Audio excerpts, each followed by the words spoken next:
Welcome back. You're watching Editors Roundtable on CNBC TV 18. Now, the tech sector, despite not being hit with any tariffs, turned out to be the biggest casualty this week. The Nifty IT index was down 8 to 9% in the last 2 days, and year to date, the fall is now in excess of 20%, deeply, underperforming the Nifty. Individual stocks, frontline tech majors, tier 1 IT companies are down 20 to 25% on a year-to-date basis.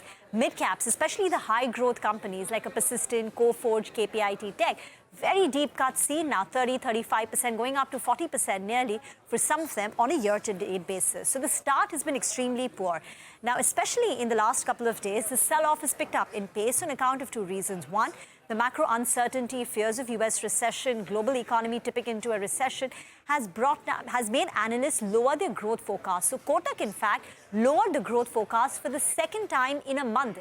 They cut estimates in March, and now they further cut it today. And these are the growth estimates that they have for FY26. And in most of for the companies, the FY26 growth number is likely to be lower than FY25.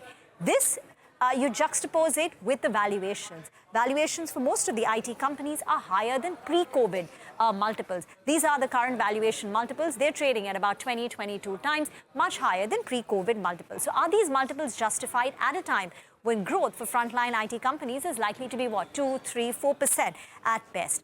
Now, JP Morgan today came out with a note with the bear case. Right? What is the worst that could happen? And this is the target price that they've come up with. The bear case is no growth for frontline IT companies in FY26, no margin expansion, and they have also applied a the bear case PE multiple, and these are the target prices. As you would see for frontline IT companies, at least, say for TCS Infosys, they don't see a downside beyond 5 to 6% from where the stock currently are. Their view is don't buy the IT stocks right now. Wait for the numbers, because in the numbers, companies are likely to give a very conservative, vague kind of guidance. Stocks will fall, and that perhaps could provide an attractive entry point.